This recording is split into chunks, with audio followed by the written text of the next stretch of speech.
As the town begins to grow, it will develop a vice district, which in Columbus, more often than not, is called the Badlands.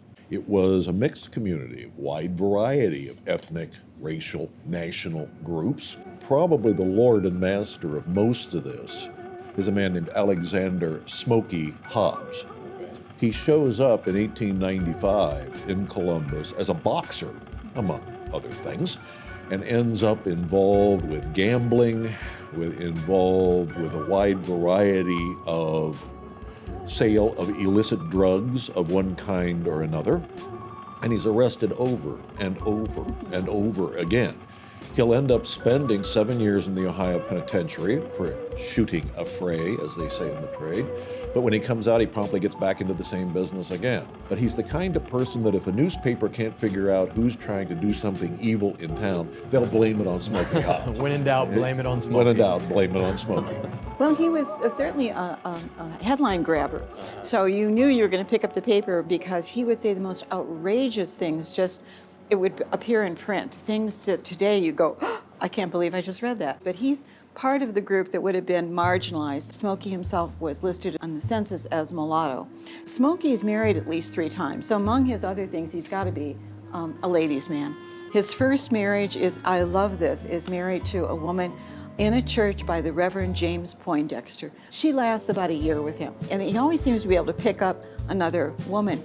He's running the opium dens, he's running brothels. His best clientele was the fact that the Columbus Barracks, Fort Hays, were there.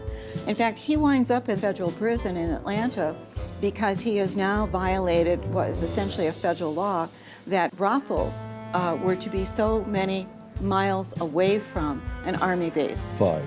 5 miles? Mm-hmm. And he violates that. So now it's a federal crime. Right. He seems to get a little bit of a second wind in Prohibition by the very nature of it, because he can amass much more than everything else. In a funny way, what his downfall was, he was the ruler of the 7th Ward. So he was the go-to guy when the Republicans, who were always in office at that particular period of time, wanted to turn out the votes and get something done. He was the ward healer.